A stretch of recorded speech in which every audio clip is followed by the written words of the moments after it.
नमस्कार दोस्तों, स्वागत है आपका इंटीग्रेटेड प्रिपरेशन में। तो आज हम करेंगे जैनिज़्म। ठीक है, जैनिज़्म। तो फ्रेंड्स, जैसा कि हमने पिछली वीडियो में भी आपको बताया कि पोस्ट वैदिक पीरियड में बहुत सारे रिलीजन्स का डेवलपमेंट हुआ। ठीक है, तो उन्हीं में से एक रिलीजन था जैनिज़्म। ठीक, तो ज़्यादातर लोग जैनिज़्म के बारे में यही जानते हैं कि जो वर्धमान महावीर हैं वो इसके संस्थापक हैं। ठीक है, लेकिन वर्धमान महावीर जो है ना वो 24वें तीर्थंकर हैं। ठीक है, 24वें तीर्थंकर हैं वो जैनिज़्म के। तो इसका मतलब उनसे पहले भी 23 तीर्थंकर हुए हैं। ठीक है, लेकिन था क्या कि पॉपुलैरिटी जो मिली है ना जैनिज़्म को, वो महावीर जी के समय में ही मिली है। ठीक है, तो मैंने यही फैक्ट लिखी है कि it was in Jainism was in existence since 900 BC, आप ये कह सकते हैं। ठीक है, लेकिन ये पॉपुलर नहीं था। जो फर्स्ट तीर्थंकर माने गए हैं जैनिज्म के, वो कौन है? ऋषभ देव। इनको आदिनाथ भी बोलते हैं। ठीक है, और विष्णु पुराण और भागवत पुराण में तो ये तक लिखा हुआ है कि ये जो ऋषभ देव हैं ये नारायण जी का ही अवतार है। ठीक है, अच्छा, तीर्थंकर कौन होता है जैनिज्म में? तीर्थंकर वो बंदा होता है जिसको पूरी तरह से कैवल्य अचीव हो चुका होता है, निर्वाण अचीव हो चुका होता है, बट वो आप ये कह सकते हैं कि अपने निर्वाण को टालता है दूसरों का भला करने के लिए, दूसरों को भी सही रास्ते पर आने के लिए। ठीक है, तो जो हमारा ऋग्वेदा है उसमें भी ऋषभ देव और अरिष्टनेमी ये भी तीर्थंकर हुए, इनके बारे में जिक्र है। ठीक है, जो अरिष्टनेमी जी हैं ये 22वें तीर्थंकर हुए हैं जैनिज्म में। ठीक है, तो ये माना गया है कि जो पहले 22 तीर्थंकर हुए हैं इनकी जो हिस्ट्री है वो थोड़ी भ्रमित करने वाली है, यानी कि अच्छी तरीके से पता नहीं है। ठीक है, 23वें तीर्थंकर माने गए हैं पार्श्वनाथ जी। ठीक है, सम्मेत शिखर है ये झारखंड में। माना जाता है कि सम्मेत शिखर पर पार्श्वनाथ जी को कैवल्य प्राप्त हुआ था। ठीक है, और उन्होंने 4 टीचिंग्स दी थी। उनकी जो टीचिंग्स थी, उन्होंने 4 प्रिंसिपल ऑब्जर्व करने के लिए बोला था सभी से। अहिंसा, सत्य, अस्तेय और अपरिग्रह। अहिंसा सभी जानते हैं, किसी प्रकार की हिंसा ना करना। सत्य मतलब सत्य बोलना। अस्तेय मतलब चोरी ना करना। ठीक है, जो आपका है आप उसकी चोरी कर कर उसे ले नहीं सकते, जो आपका नहीं है। ठीक है, और अपरिग्रह मतलब कि जरूरत से ज़्यादा संचय ना करना, है ना। कोई भी चीज़ उतनी अपने पास रखो जितने में आपका काम चल जाए, लेकिन आप अगर उसे ज़रूरत से ज़्यादा संचय करते हैं तो आप फिर किसी ना किसी दूसरे का हक मारेंगे। ठीक है, तो ये कुछ प्रिंसिपल्स थे। अच्छा, 24वें तीर्थंकर कौन हुए? महावीरा जी। ठीक है, इन्होंने जो पार्श्वनाथ जी की टीचिंग्स थी उनको भी अडॉप्ट किया और साथ में उसमें एक और टीचिंग जोड़ दी, ब्रह्मचर्य। ठीक है, अब हम फैक्ट पढ़ते हैं कुछ महावीराज की लाइफ के बारे में। देखिए, इनका बर्थ हुआ 540 BC में, जो मोस्टली एक्सेप्टेड डेट है। ठीक है, अगर हम कंपेयर करें भगवान बुद्ध से तो उनका बर्थ कब हुआ था? 563 BC में। इनका कब हुआ है? 540 BC में। ठीक है, उनका कहाँ पर हुआ था? लुम्बिनी में। इनका हुआ है कुंडाग्राम में, वैशाली, बिहार में।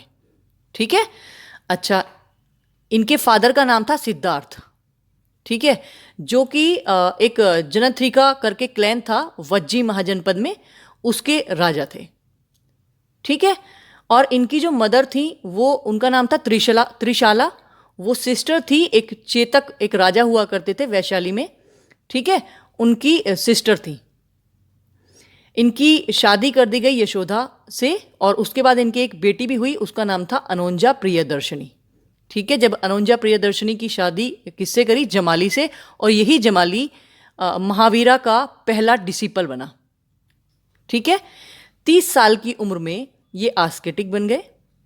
ठीक है, और जब ये एस्केटिक बने तो मैखाली घोषला इनके साथ थे जब ये शुरुआत में अपना घर छोड़कर निकले।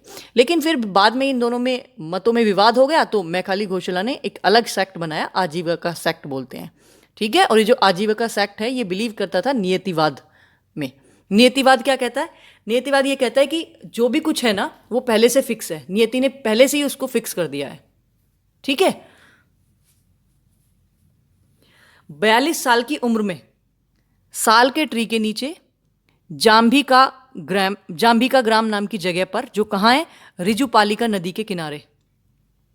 ठीक है, इन्हें कैवल्य प्राप्त हुआ। कैवल्य का मतलब जिसको सुप्रीम नॉलेज मिल गई हो, मतलब जो भी कुछ इनके मन में क्वेश्चंस थे उस समय की, जो भी मैंने कल भी आपको बताया था, जो भी प्रैक्टिसेस उस समय फॉलो होती थी उनके रिगार्डिंग जो भी इनके मन में क्वेश्चन थे, इनको उन क्वेश्चंस का आंसर मिल गया था। ठीक है, और ये उसके बाद कहलाए कैवलिन या फिर जिना। जिना का मतलब जिसने अपनी जिनेंद्रियां बस में कर ली हों। ठीक है, उसके बाद ये निर्ग्रंथा भी कहलाए। निर्ग्रंथा का मतलब one who is free from all types of bonds. ठीक है, अरहंत, अरहंत का मतलब होता है जो ब्लेस्ड हो।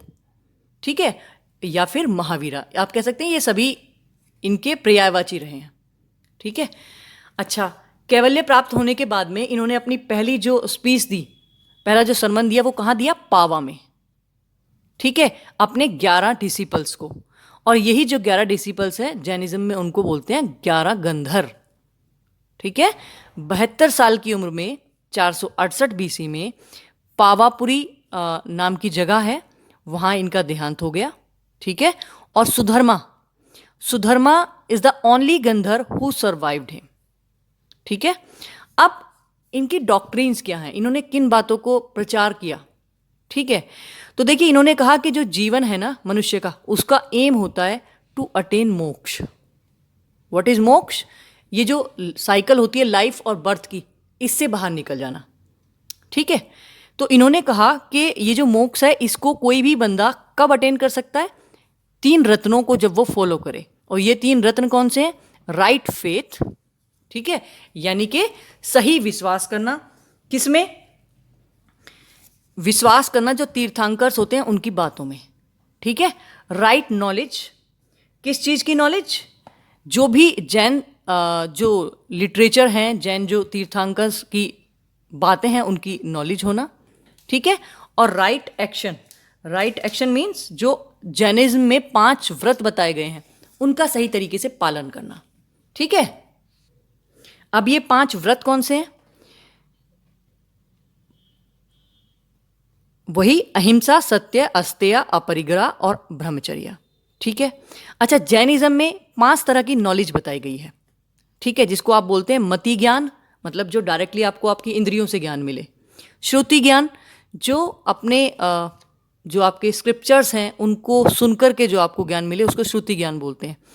अवाधि ज्ञान, ये होता है कि जो भी आपको नॉलेज मिले without the help of your ज्ञानेंद्रियाज, डायरेक्टली चीज़ों को ऑब्जर्व करके, डायरेक्टली जो भी आपके पास टेंजिबल ऑब्जेक्ट्स हैं, जिन चीज़ों को आप छू सकते हैं, उनको जो ऑब्जर्व करके आपको किसी चीज़ के बारे में नॉलेज मिल रही है, वो कहलाती है आपकी अवाधि ज्ञान। ठीक है,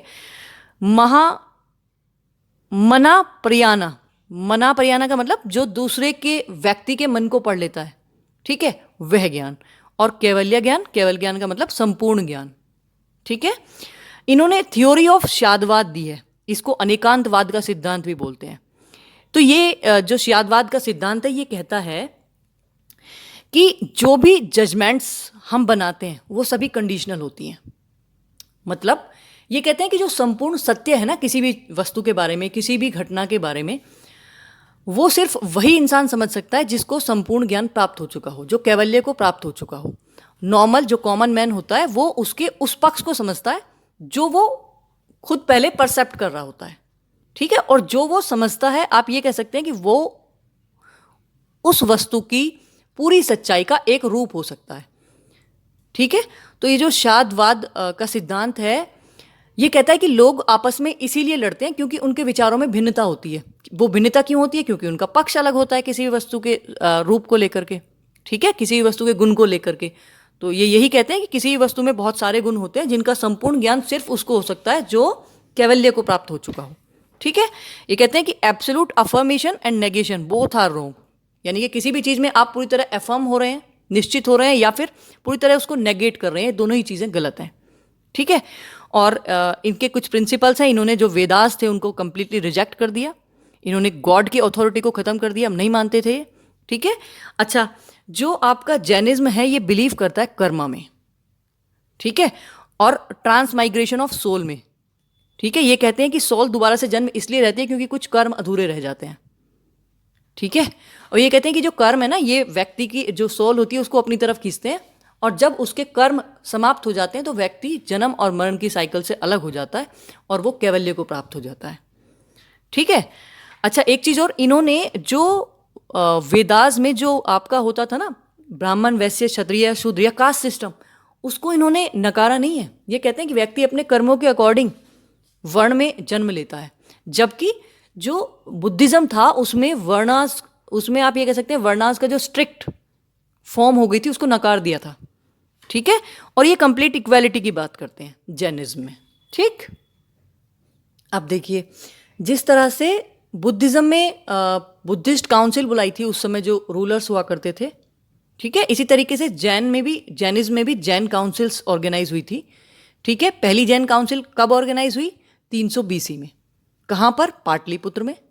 ठीक है, और किस राजा ने बुलाई? चंद्रगुप्त मौर्य ने।